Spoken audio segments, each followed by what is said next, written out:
नमस्कार, 12 से 2 political show में आपका बहुत बहुत स्वागत है। मैं हूं आपके साथ पूजा सचदेवा। आज की बड़ी राजनीतिक खबरों को डिकोड करने के लिए मेरे साथ वरिष्ठ पत्रकारों का पैनल जुड़ चुका है। सबसे पहले मैं उनका परिचय आपसे करा देती हूं। विजय त्रिवेदी जी वरिष्ठ पत्रकार इस वक्त हमारे साथ हैं। विनोद अग्निहोत्री जी वरिष्ठ पत्रकार हमारे साथ कनेक्ट है। अभय दुबे जी वरिष्ठ पत्रकार हमारे साथ इस चर्चा में शामिल हैं। राकेश शुक्ला जी वरिष्ठ पत्रकार हैं, वो भी हमारे साथ इस चर्चा का हिस्सा हैं। तो आज बड़ी पॉलिटिकल हलचलों का दिन है, लेकिन शुरुआत सबसे पहले करेंगे राहुल गांधी से जुड़ी एक बड़ी खबर के साथ। राहुल गांधी ने लोकसभा सचिवालय को वायनाड सीट छोड़ने की औपचारिक रूप से सूचना दे दी है। कल ही राहुल गांधी ने रायबरेली से सांसद बने रहने का ऐलान किया। वायनाड सीट खाली होने के बाद अब वहां से प्रियंका गांधी उपचुनाव लड़ेंगी। इसी तरह प्रियंका गांधी पहली बार कोई चुनाव लड़ने वाली हैं। तो औपचारिक रूप से ये ऐलान हो चुका है। और इसी खबर पर ज्यादा जानकारी के साथ मेरे दो सहयोगी इस वक्त मेरे साथ कनेक्ट हैं। दिल्ली से जैनेंद्र कुमार मेरे साथ जुड़ गए हैं और रायबरेली से संजय त्रिपाठी इस वक्त हमारे साथ जुड़ चुके हैं। सबसे पहले जैनेंद्र, आप ही का रुख करते हुए, कल ऐलान किया था और आज औपचारिक रूप से सूचना दे दी गई है, क्या अपडेट है आपके पास अभी?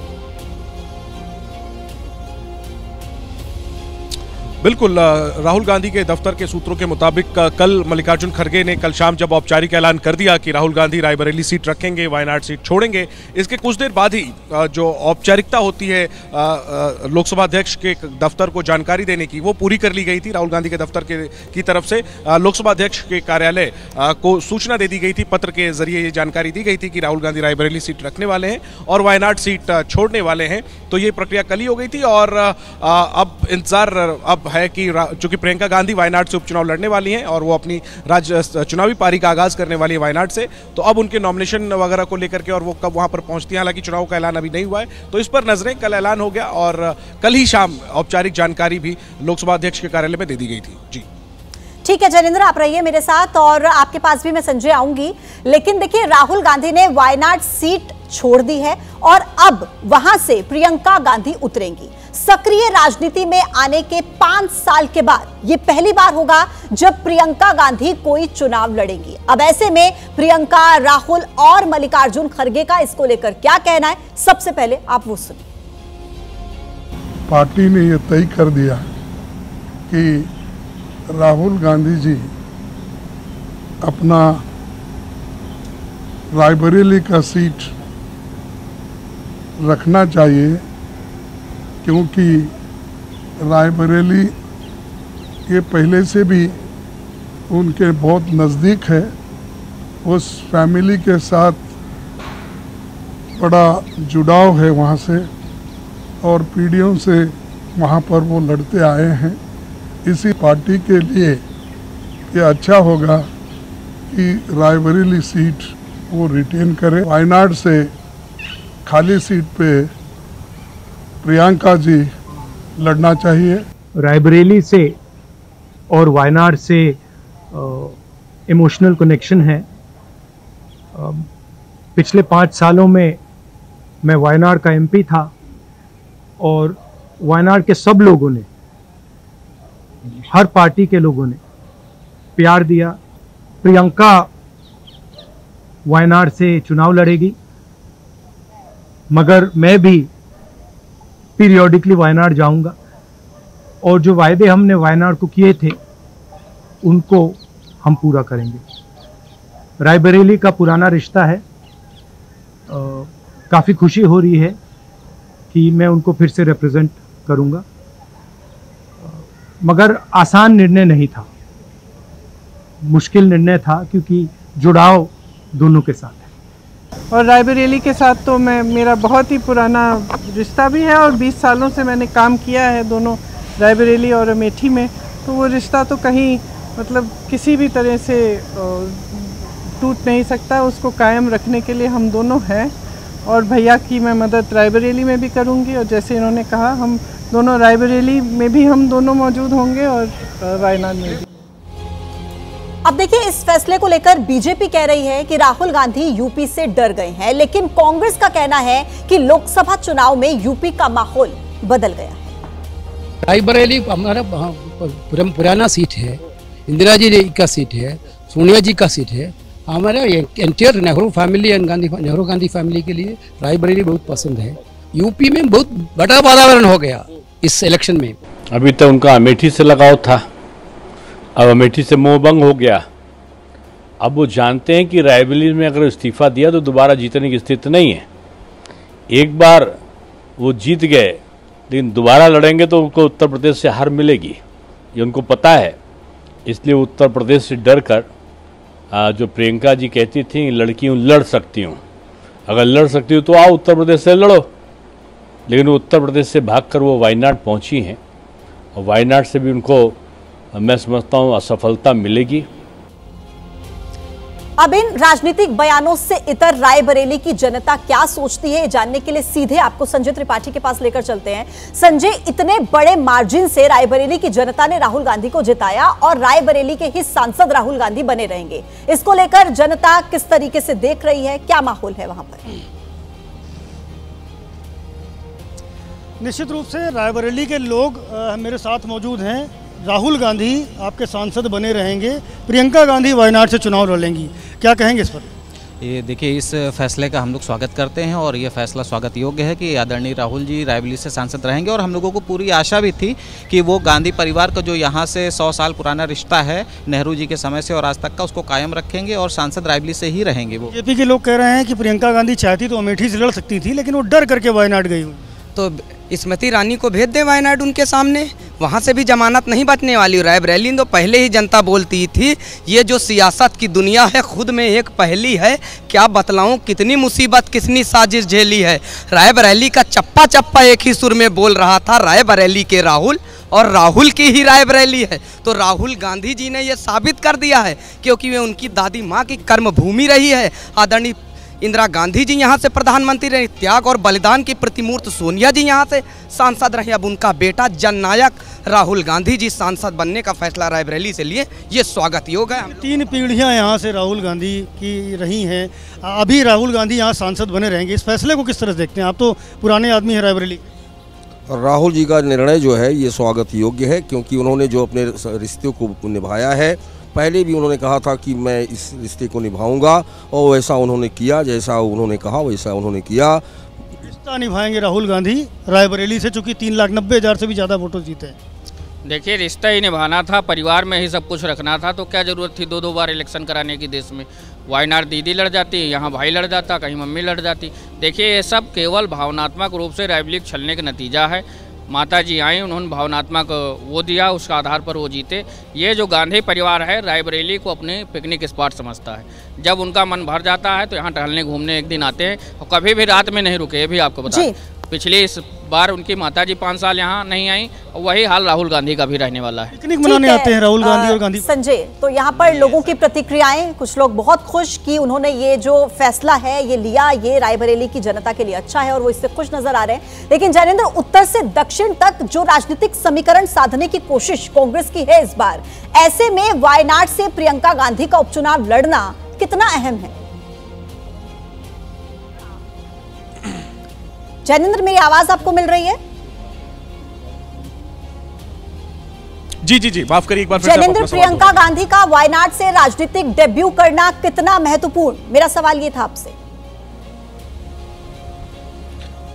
बिल्कुल बेहद अहम। रायबरेली विरासत की सीट और उत्तर प्रदेश में भविष्य की राजनीति के मद्देनजर राहुल ने रायबरेली की सीट को रखा और वायनाड जिसने तब सहारा दिया जब अमेठी वो हार गए, वहां के सेंटिमेंट के मद्देनजर उन्होंने प्रियंका गांधी को वहां से उतारने का फैसला किया है। प्रियंका वहां से राजनीतिक पारी का आगाज कर रही है। ये कांग्रेस अपनी तरफ से वायनाड के लोगों को कहेगी कि भले ही राहुल गांधी रायबरेली चले गए, लेकिन यहां से प्रियंका गांधी अपनी राजनीतिक पारी का आगाज कर रही है। तो दोनों को साधने की कोशिश है, उत्तर और दक्षिण में कांग्रेस वैसे भी मजबूत है। हालांकि आंध्र प्रदेश एक अपवाद है, लेकिन बाकी सभी प्रदेशों में दक्षिण के कांग्रेस मजबूत है और प्रियंका गांधी के लड़ने से पहले से स्थिति और बेहतर होने की उम्मीद है कांग्रेस को। और वहीं चूंकि यूपी में एक प्रकार से रिवाइवल हुआ इस बार, तो ऐसे में उत्तर प्रदेश को लेकर रखकर राहुल गांधी ने कहीं ना कहीं उत्तर को और दक्षिण को दोनों को साधने की कोशिश की है। भविष्य बताएगा कि रणनीति कितनी कारगर होती है और या नहीं होती है। जी ठीक है जैनेंद्र, धन्यवाद आपका। संजय, आपका भी शुक्रिया अपडेट्स पहुंचाने के लिए, लोगों से बातचीत करने के लिए। अब आइए देखिए, ऐसे में एक बहुत बड़ा सवाल उठता है, वो ये है कि यूपी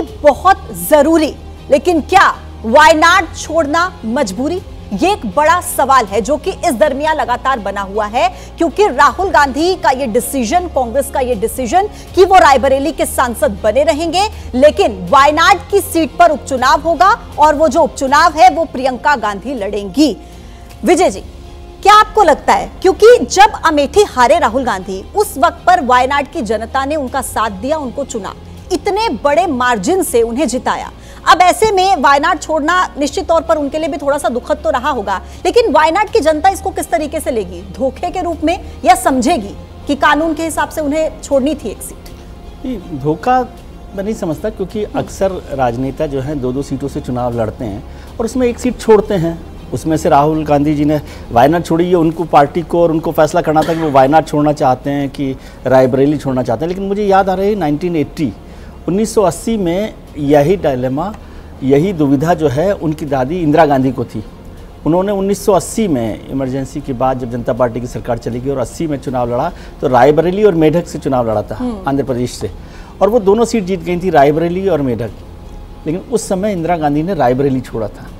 अब आज राहुल गांधी ने रायबरेली को चुना है फिर से, तो ये गांधी परिवार के लिए वो सीट 1952 से फिरोज गांधी साहब के साथ रही है, 1967 से इंदिरा गांधी के पास रही है, तमाम तरीके से गांधी परिवार से वो जुड़ा रहा है, तो ये एक फैसला है।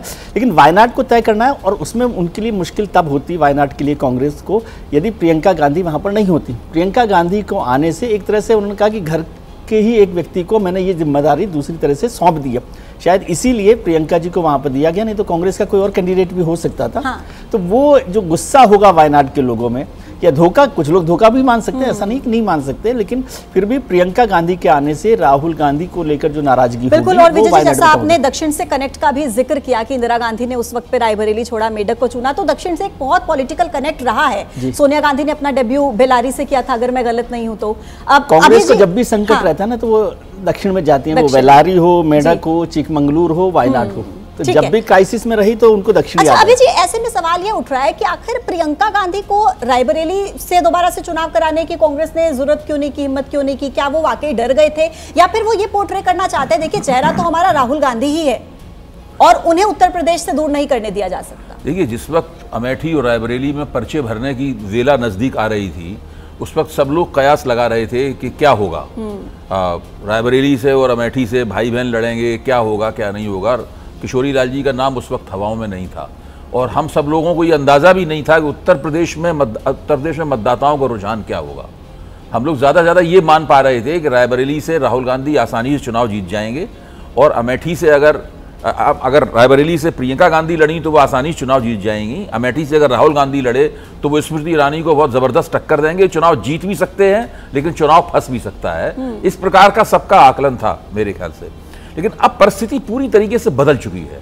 अगर आप राहुल गांधी की अपनी प्रधानमंत्री के संभावित प्रत्याशी के रूप में उनकी अपनी रेटिंग देखें, तो वो केरल में तो नरेंद्र मोदी से पहले आगे थे ही। जो नई रेटिंग आई है उसमें वो उत्तर प्रदेश में भी नरेंद्र मोदी से 4% आगे हैं। जो CSDS लोकनीति का पोल है उसमें प्रधानमंत्री पद के चेहरे के तौर पर राहुल गांधी नरेंद्र मोदी से 4% आगे हैं, और ये नरेंद्र मोदी के लिए भी भारी सदमे की बात है और भारतीय जनता पार्टी के लिए भी भारी सदमे की बात है।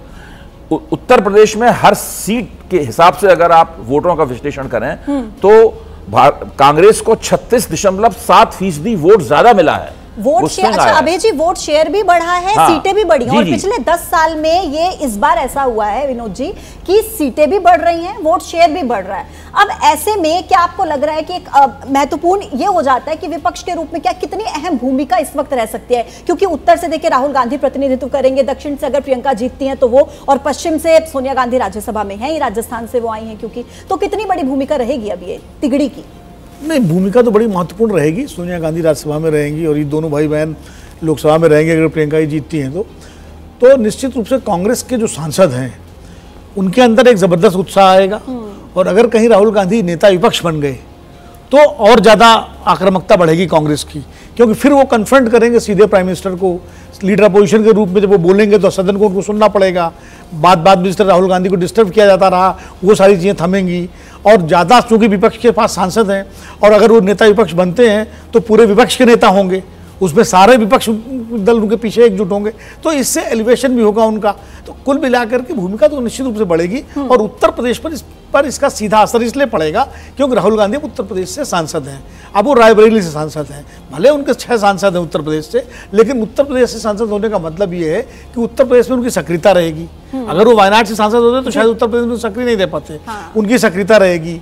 रायबरेली के साथ साथ वो आसपास दूसरे जिलों में जाएंगे, उनको कहीं कभी वो गोरखपुर जाएंगे तो कभी कानपुर जाएंगे, जहाँ लोग बुलाएंगे, तो उससे भी कांग्रेस को फायदा होगा उत्तर प्रदेश में। तो कुल मिलाकर के फैसला रायबरेली से राहुल गांधी को रखने का एक बड़ा सोचा समझा और सुनियोजित फैसला है। लेकिन राकेश जी देखिए, क्योंकि अब दक्षिण को भी नहीं छोड़ सकते, जैसा कि अभी विजय जी भी इस बात का जिक्र कर रहे थे कि कैंडिडेट तो कांग्रेस का कोई और भी उतारा जा सकता था, लेकिन प्रियंका गांधी को चुना। अच्छा, इस बार के अगर हम नतीजों को देखें तो 1 सीट केरल में गई है बीजेपी के पास, अब और सीटें बीजेपी के पास ना चली जाएं, इसका भी बहुत ख्याल रखना है। तो प्रियंका गांधी का वहां से चुनाव लड़ना कितना मायने रखता है? दोनों चीज़ें अलग अलग है। वायनाड का जो राजनीतिक मिजाज है वो अलग है और रायबरेली का राजनीतिक मिजाज अलग है। राजनीतिक रूप से रायबरेली के लोग ज़्यादा जागरूक है, तो मुझे लगता है यदि वहाँ पे बदलाव करते राहुल गांधी और रायबरेली सीट छोड़ते और वायनाड को पकड़ते तो वो बदलाव कांग्रेस के लिए घातक साबित होता, क्योंकि उत्तर प्रदेश का जो मतदाता है वो राजनीतिक रूप से बहुत परिपक्व है वायनाड की अपेक्षा कर। तो वायनाड को उन्होंने क्या किया कि प्रियंका गांधी के लॉन्चिंग पैड के रूप में इस्तेमाल किया। प्रियंका को भी आना है। रायबरेली में एक खतरा हो सकता था कि यदि राहुल गांधी छोड़ते हैं और प्रियंका को उतारा जाता है तो मतदाताओं के मन में एक कहीं ना कहीं मिजाज आता कि हमें सिर्फ चुनाव के रूप में इस्तेमाल किया जा रहा है, इसलिए जोखिम लेना ठीक नहीं समझा गया और उनको वायनाड भेजा गया। अब वायनाड में लड़ाने के पीछे एक बड़ा कारण और है कि जिस तरीके से लोकसभा चुनाव में कांग्रेस समर्थित गठबंधन को फायदा हुआ है, 2026 के विधानसभा चुनाव में भी उनको देखना है कि कांग्रेस को ठीक स्थितियां रहे, इसलिए गांधी परिवार का एक प्रतिनिधि वायनाड में रहे। तो ये कांग्रेस जो है ये दोनों तरफ से। और राकेश सर, हम देख भी रहे हैं कि राहुल गांधी बार बार अपने बयानों में इस बात का जिक्र भी कर रहे हैं कि रायबरेली हो या फिर वायनाड, दोनों को ही 2-2 सांसद मिलेंगे। चुनाव के नतीजों के बाद अपने पहले इंटरव्यू में राहुल गांधी ने एक बड़ा बयान दिया है। अंग्रेजी अखबार फाइनेंशियल टाइम्स को एक इंटरव्यू में राहुल ने कहा, नरेंद्र मोदी सरकार को टिकने के लिए संघर्ष करना होगा। मोदी की विचारधारा और उनकी छवि नष्ट हो चुकी है। यह बयान राहुल गांधी की तरफ से दिया गया। एक अंग्रेजी अखबार को इंटरव्यू में राहुल गांधी ने कहा कि नरेंद्र मोदी की सरकार को टिकने के लिए संघर्ष करना होगा और इसी के साथ उन्होंने ये भी कहा कि मोदी की विचारधारा और उनकी छवि नष्ट हो गई है। तो लोकसभा चुनाव में 2 सीटों से चुनाव लड़ने के बाद राहुल गांधी ने भारी मार्जिन से जीत दर्ज की और अब एक इंटरव्यू में उन्होंने इस बात का जिक्र किया। मेरे साथ इस वक्त जैनेंद्र इस वक्त सीधे कनेक्ट हैं। जैनेंद्र, राहुल गांधी का ये बयान, ये शब्द कि नरेंद्र मोदी की सरकार को टिकने के लिए संघर्ष करना होगा, राजनीतिक रूप से क्या संदेश देने की कोशिश राहुल गांधी की? बिल्कुल साफ तौर पर यह संदेश देने की कोशिश कि ये जो सरकार है ये कमजोर है और अपने अंतर विरोधों के कारण ही नहीं टिक पाएगी। इंटरव्यू में आगे इस बात का भी वर्णन है कि राहुल गांधी ने ये दावा किया कि खुद बीजेपी के कैंप से कुछ लोग उनके संपर्क में हैं, हालांकि इसके बारे में उन्होंने ज्यादा जानकारी नहीं दी, लेकिन राहुल गांधी ने साफ तौर पर कहा अपने पहले इंटरव्यू में लोकसभा चुनाव के बाद, जिसके लिए उन्होंने एक विदेशी पब्लिकेशन को चुना, कि जो मोदी सरकार है वो कमजोर है और उसको टिकने के लिए संघर्ष करना पड़ेगा। साथ ही राहुल गांधी ने चुनाव नतीजों की समीक्षा में यह कहा कि ये जो वर्डिक्ट है, जो जनादेश है, ये कहीं ना कहीं मोदी की विचारधारा और उनकी छवि के खिलाफ है। बीजेपी की जो विचारधारा है वो चरमरा गई है इन चुनाव में, ये राहुल गांधी ने दावा किया। लेकिन सबसे बड़ा बयान ये दिया कि मोदी सरकार को टिकने के लिए संघर्ष करना पड़ेगा और चूंकि ये तो सबको पता है कि टीडीपी और जेडीयू के भरोसे एनडीए सरकार टिकी हुई है, बीजेपी सरकार टिकी हुई है। राहुल गांधी ने ये भी कहा कि कोई भी एक सहयोगी अगर छिटक गया तो ये सरकार गिर जाएगी और इसको लेकर के राहुल गांधी ने बड़ा ये दावा किया है कि सरकार कमजोर है और उसको टिकने के लिए संघर्ष करना पड़ेगा। ये भी राहुल ने दावा किया कि कुछ बीजेपी के कैंप के ही कुछ नेता जो हैं वो उनके संपर्क में हैं। जी शुक्रिया जैनेंद्र। आपका अपडेट्स पहुंचाने के लिए। तो देखिए राहुल गांधी की तरफ से ये बड़ा बयान दिया गया और 10 ऐसी अहम बातें जो सामने आ रही हैं, जो राहुल गांधी की तरफ से कही गई, वो आपके सामने हम ग्राफिक्स के जरिए रखने जा रहे हैं। सबसे पहले उन्होंने कहा कि मोदी सरकार को टिकने के लिए संघर्ष करना होगा। दूसरी बड़ी बात उन्होंने कहा कि मोदी की विचारधारा नष्ट हो गई है। फिर प्रधानमंत्री मोदी की छवि खराब हो गई है, इस बात का जिक्र किया। और साथ ही साथ उन्होंने ये भी कहा कि बीजेपी का जो बुनियादी ढांचा है वो नष्ट हो गया है, धार्मिक दुश्मनी फैलाने की उनकी विचारधारा है। इसके अलावा जो तमाम बातें राहुल गांधी की तरफ से कही गई हैं वो आपके टीवी स्क्रीन पर हम आपको दिखा रहे हैं। लेकिन सबसे बड़ी बात जो उन्होंने कही कि संघर्ष करना होगा नरेंद्र मोदी की सरकार को टिकने के लिए। नई सरकार के पहले संसद सत्र से पहले स्पीकर और डेप्यूटी स्पीकर के पद को लेकर राजनीतिक हलचल तेज हो चुकी है। रक्षा मंत्री राजनाथ सिंह के घर आज शाम को 5 बजे एनडीए के नेताओं की बैठक होगी और इस बैठक में हालांकि संसद सत्र को लेकर चर्चा होनी है, लेकिन सूत्र ये बता रहे हैं कि स्पीकर पद को लेकर भी इस बैठक में चर्चा होनी है। बैठक में बीजेपी के राष्ट्रीय अध्यक्ष जेपी नड्डा, किरेन रिजिजू, राममोहन नायडू, चिराग पासवान और ललन सिंह समेत कई नेता मौजूद रहेंगे। तो स्पीकर और डेप्यूटी स्पीकर के पद को लेकर चर्चा संभव। राजनाथ सिंह के घर पर एनडीए की आज ये बैठक होनी है। शाम को 5 बजे राजनाथ सिंह के घर ये बैठक होगी। और इससे पहले कल पिछली लोकसभा के स्पीकर ओम बिरला के घर पर अमित शाह और जेपी नड्डा पहुंचे थे। ये उसी समय की तस्वीरें हम आपके टीवी स्क्रीन पर रखने जा रहे हैं जब दोनों नेता ओम बिरला के घर से बैठक के बाद निकले। तो बीते कल भी एक बैठक हुई और जो कल बैठक हुई वो लोकसभा के जो पूर्व स्पीकर यानी कि जो पिछली लोकसभा के स्पीकर थे ओम बिरला, उनके घर पर हुई थी। अमित शाह और जेपी नड्डा पहुंचे थे और ये तस्वीरें आपके सामने ये देखिए। और आज भी एक महत्वपूर्ण बैठक होनी है और आज की ये बैठक राजनाथ सिंह के आवास पर होगी।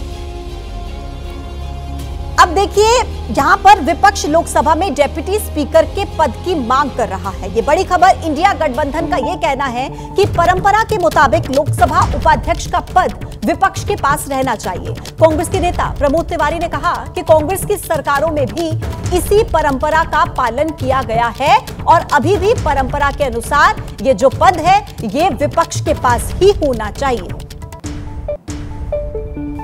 जब तक कांग्रेस सरकार रही स्पीकर हमेशा कांग्रेस का रहा और डिप्टी स्पीकर हमेशा विरोधी। ज्यादातर समय इसी परंपरा का पालन होता रहा। आज इंडिया गठबंधन यही तो मांग कर रहा है कि परंपरा का पालन हो। लोकतंत्र में नियम और संविधान जितना महत्वपूर्ण होता है, परंपरा उससे कम नहीं होती। तो हमारी ये मांग उचित है कि स्पीकर सत्तारूढ़ दल का रहे और विपक्ष का उपाध्यक्ष पद रहे। अगर इसका पालन नहीं करते तो मोदी जी आप लोकतंत्र की भावनाओं को आघात पहुंचाएंगे, उसकी आत्मा की हत्या करेंगे। और इस वक्त मेरे साथ अभिषेक उपाध्याय कनेक्ट हैं। अभिषेक, विपक्ष की मांग कि डेप्यूटी स्पीकर का पद तो परंपरा के हिसाब से विपक्ष के पास ही होना चाहिए, लेकिन दूसरी तरफ बीजेपी की एनडीए की स्ट्रैटेजी क्या है इसको लेकर? क्या अंदर खाने से कोई खबर?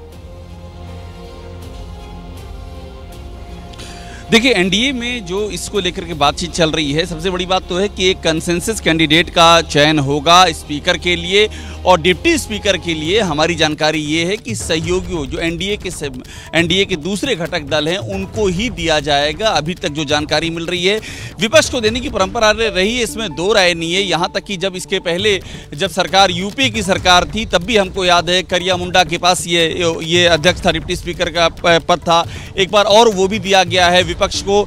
लेकिन इस बार जो हमको अभी तक जानकारी मिल रही है ये एनडीए के घटक दलों को ही दिया जाएगा और उसकी वजह है, सबसे बड़ी उसकी वजह है जो लोकसभा का अंक गणित है। वहां पर सरकार कोई भी ऐसा मौका नहीं चाहती है कि जहां पर विपक्ष को हावी होने का मौका मिले और ये उसी की कवायद है।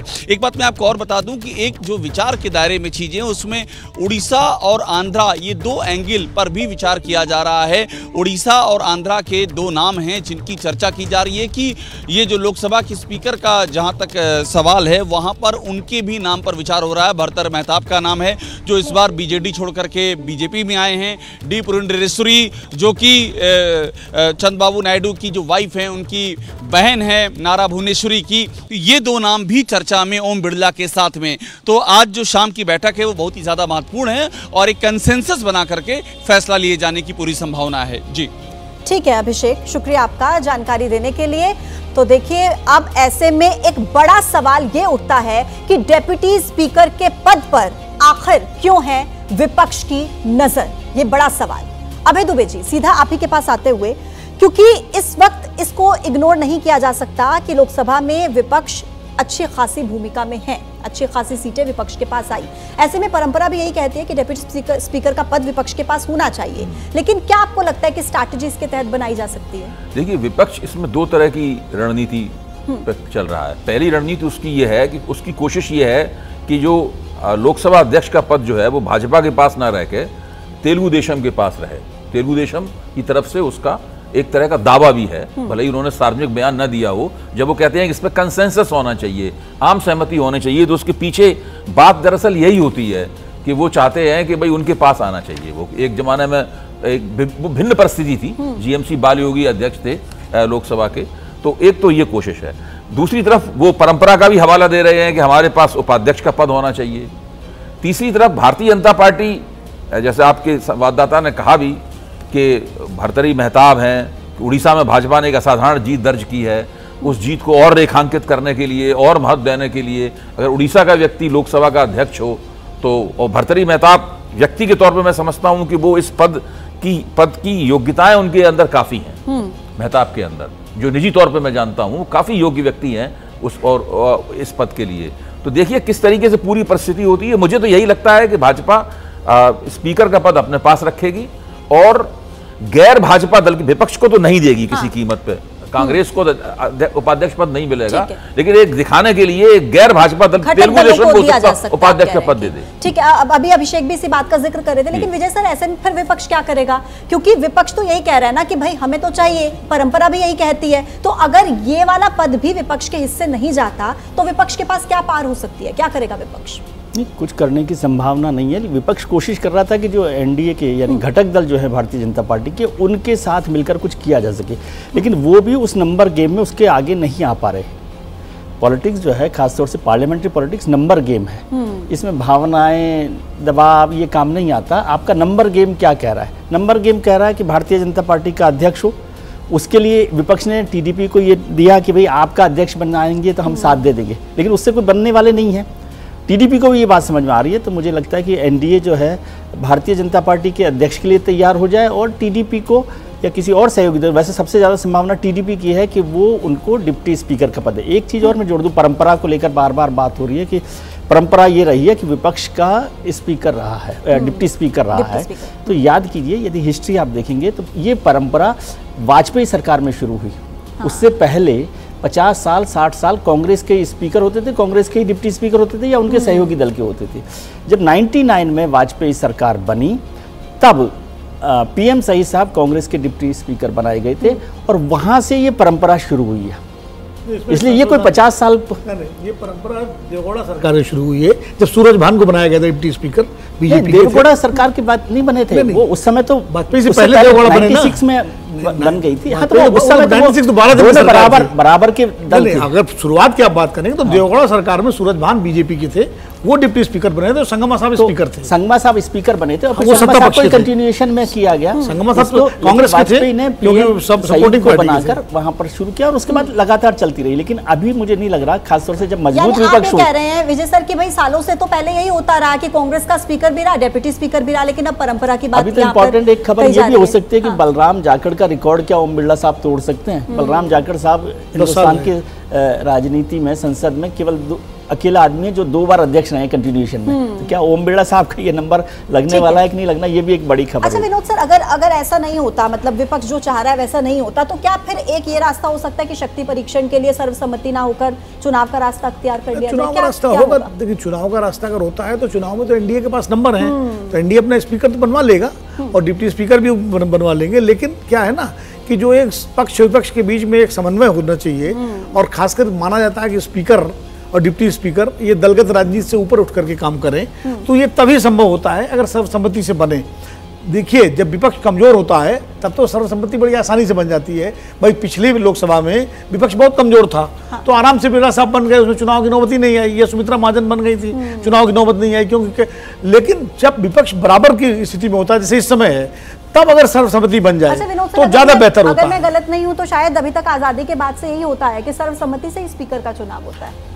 आमतौर पर सर्वसम्मति से होता रहा है, क्योंकि नंबर हमेशा सत्ता पक्ष में ज्यादा होते हैं, और एक तरह से शक्ति परीक्षण ऐसा होता है, अगर मान लीजिए स्पीकर का चुनाव और सत्ता पक्ष हार जाए तो सरकार ही खतरे में पड़ जाएगी, फिर तो सरकार का अब बुनियादी खत्म हो जाएगी। विनोद सर, मैं आपके पास वापस आती हूँ, राकेश सर फिर आपके पास भी आती हूँ। देखिए, स्पीकर और डेप्यूटी स्पीकर के अलावा अब एक सवाल ये भी उठ रहा है कि क्या राहुल गांधी विपक्ष के नेता बनेंगे? इस पर एबीपी न्यूज से बात करते हुए कांग्रेस के प्रवक्ता पवन खेड़ा ने क्या कहा है, वो सुनिए। यूपी के सवाल को लेकर के, हालांकि अभी तो लोकसभा का सत्र शुरू होने में कुछ समय है, लेकिन बीजेपी सवाल पूछ रही है कि क्या अभी तक आप लोग एलओपी तय कर पाए, और सवाल वही है कि क्या राहुल गांधी नेता जल्दी में बताइए, बीजेपी क्या अपना अध्यक्ष तय कर पाई? नड्डा जी तो अब मंत्री बन गए, कहाँ है नया अध्यक्ष? अरे साहब, 15 दिन हुए नहीं रिजल्ट आए हुए, बड़ी जल्दी है इनको हमारे एलओपी की। जो भी होगा हम इन्हें वादा करते हैं इनकी नाक में दम कर देगा। तो अब देखिए, नेता प्रतिपक्ष को लेकर भी एक बड़ा सवाल उठ रहा है कि क्या राहुल गांधी बनेंगे। चर्चा लगातार जारी है। 4 खास मेहमान इस पॉलिटिकल शो में मेरे साथ जुड़े हुए हैं। राकेश सर, आप ही के पास आते हुए, कितने ज्यादा यहाँ पर आसार कहे जा सकते हैं कि राहुल गांधी को नेता प्रतिपक्ष बनाया जा सकता है? देखिए, पवन जी का कोई दोष नहीं है, क्योंकि कांग्रेस की परंपरा रही है कि गांधी परिवार से हमेशा आग्रह किया गया है कि आप चुनाव लड़िए, आप यहाँ से चुनाव लड़िए, और ये प्रियंका गांधी हो, राहुल गांधी हो, सोनिया गांधी जो वो तय करते हैं कि उनको पद लेना है, उनको चुनाव लड़ना है, किस सीट से लड़ना है, नहीं लड़ना है। इसलिए पवन जी ये तय करके नहीं बता सकते कि राहुल जी नेता प्रतिपक्ष बनेंगे या नहीं बनेंगे। राहुल गांधी का एक स्वभाव रहा है कि हमेशा वो जिम्मेदारियों और जोखिम से दूर भागते रहे हैं। अब इस बार उनके सामने ये है, एक बड़ा अवसर है, विपक्ष एक बड़ा सा खड़ा है, 99 सीटों के साथ कांग्रेस आई हुई है, तो क्या वो जोखिम लेने का या जिम्मेदारी लेने का प्रयास करेंगे? जोखिम मैंने इसलिए कहा क्योंकि सदन में राहुल गांधी यदि नेता प्रतिपक्ष बन के बैठते हैं तो उनके प्रदर्शन पर सबकी नजर रहेगी, सत्ता पक्ष की, विपक्ष की और पूरे देश की। वो प्रदर्शन तय करेगा कि राहुल गांधी का आगे क्या भविष्य होने वाला है। इसलिए अभी राहुल गांधी तय करेंगे कि उनको नेता प्रतिपक्ष बनना है या नहीं बनना है। अच्छा विजय सर, अगर राहुल गांधी नहीं तो फिर और कौन, क्या लगता है आपको, क्या नाम हो सकते हैं? ये तो कांग्रेस को तय करना है। वैसे जो नाम चर्चा में चल रहे हैं, विनोद जी ज़्यादा बताएंगे। एक तरुण गोगोई साहब का नाम, गौरव गोगोई साहब का नाम सबसे ज़्यादा चल रहा है कि गौरव गोगोई हों, मनीष तिवारी हों, और शैलजा का नाम है। लेकिन गौरव गोगोई पिछली बार उपनेता थे लोकसभा में, तो उनकी अच्छा प्रदर्शन रहा और अच्छा प्रदर्शन रहा है, और असम से वो आते हैं तो वहाँ से भी एक संभावना हो सकती है। लेकिन एक चीज़ मैं आपको समझाता हूँ कि जो हमारा इंडियन सिस्टम है, पॉलिटिकल सिस्टम, वो इंग्लैंड के, ब्रिटेन के वेस्टमिनिस्टर सिस्टम पर आता है। वेस्टमिनिस्टर सिस्टम में क्या होता है कि सरकार जो है वो तो है ही, लेकिन विपक्ष को एक शैडो कैबिनेट के तौर पर देखा जाता है, और जो लीडर ऑफ अपोजिशन है वो शैडो प्राइम मिनिस्टर होता है। तो राहुल गांधी जी के लिए एक बड़ा मौका होगा कि वो शैडो प्राइम मिनिस्टर यानी एलओपी के तौर पर काम करें, ताकि अगले चुनाव में वो एक बड़े प्रधानमंत्री पद के ताकतवर उम्मीदवार बन सके। लेकिन ये तो उनको तय करना है, लेकिन मैं सिस्टम की बात कर रहा हूँ कि शैडो प्राइम मिनिस्टर बनना, और फिर कैबिनेट रैंक उनके पास होती है। सरकार के जितने फैसले हैं लोकसभा के अलावा भी, वो सीईसी का सिलेक्शन हो, सीआईसी का सिलेक्शन हो, सीबीआई, ईडी, सीवीसी, सब में जो सिलेक्शन होना है उसमें भी उनकी भूमिका होती है। तो राहुल गांधी अगर वहाँ रहेंगे तो वो सरकार के लिए भी एक मुश्किल वाला काम होगा उनको तय करना, और संसद में उनकी भूमिका, क्योंकि राहुल जब विपक्ष का नेता होता है तो उसको आप बोलने से नहीं रोक सकते, उसके पास ये अधिकार होता है, तो वो भी उनको एक बड़ा मौका और एक इंडिया अलायंस में जिस तरीके से एक समन्वय होना चाहिए उसको भी मजबूती लगता है कि इससे मिलेगी। लेकिन कहीं ना कहीं चर्चा ये भी है कि राहुल गांधी नहीं बनना चाहते, हालांकि कह रहे थे राकेश सर भी कि वो चुनौतियों से भागते हैं, लेकिन इस बार जिस तरीके का प्रदर्शन रहा, 99 सीटें कांग्रेस के पास आई हैं, तो ऐसे में लग रहा है कि कॉन्फिडेंस तो बूस्ट हुआ होगा, जरूर हो सकता है कि वो देखिए राकेश जी ने जो राहुल गांधी के किरदार की समीक्षा की है, वो समीक्षा ठीक है, लेकिन ये भारत जोड़ो यात्रा से पहले वाला किरदार है उनका। तब वो जरूर जिम्मेदारियों से भागते हुए दिखे थे। हालांकि वो कांग्रेस के अध्यक्ष के रूप में भी कई साल रह चुके हैं, और कई मुकामों पर उनका प्रदर्शन भी अच्छा था। लोकसभा चुनाव बुरी तरह हार गए थे, लेकिन गुजरात में बहुत अच्छा प्रदर्शन था उनके नेतृत्व में, और भी सीटें और भी प्रदेशों में चुनाव जीता गया था। लेकिन भारत जोड़ो यात्रा के बाद राहुल गांधी ने दरअसल विपक्ष के मोदी विरोधी मुहिम के इंजन का काम किया है। मैं ये मानता हूं देश में जिन नेताओं ने अभी विपक्ष में इतना अच्छा परिणाम निकाला, जब भारत के संसदीय इतिहास का सबसे मजबूत विपक्ष मौजूद है, उनमें अगर देखा जाए तो राहुल गांधी उसमें नंबर 1 के ऊपर है। और राष्ट्रीय स्तर पर अगर किसी विपक्षी नेता की छवि है तो केवल राहुल गांधी की है।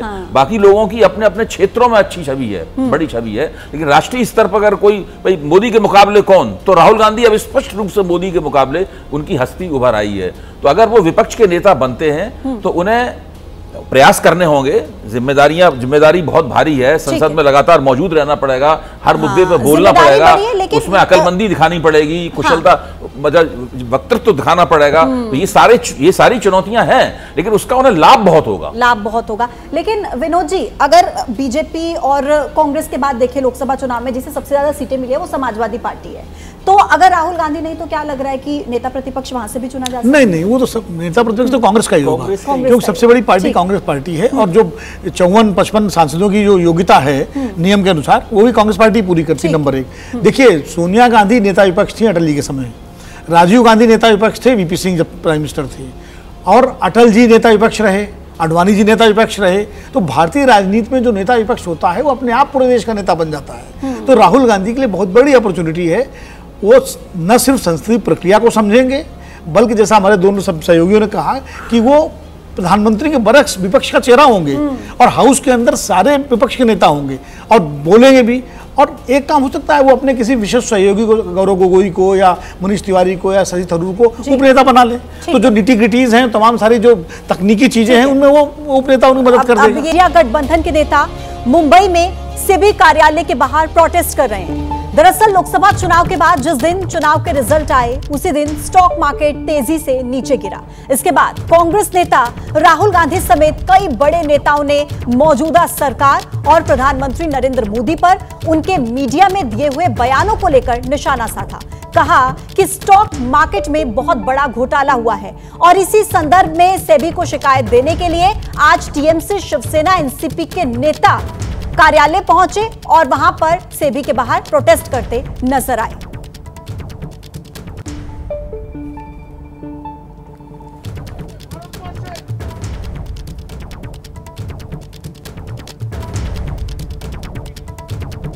तो देखिए, सेबी कार्यालय के बाहर विपक्षी नेताओं का प्रोटेस्ट। इससे पहले भी राहुल गांधी इस बात का जिक्र कर चुके हैं कि बड़ा घोटाला हुआ है और अब विपक्षी नेता प्रोटेस्ट कर रहे हैं।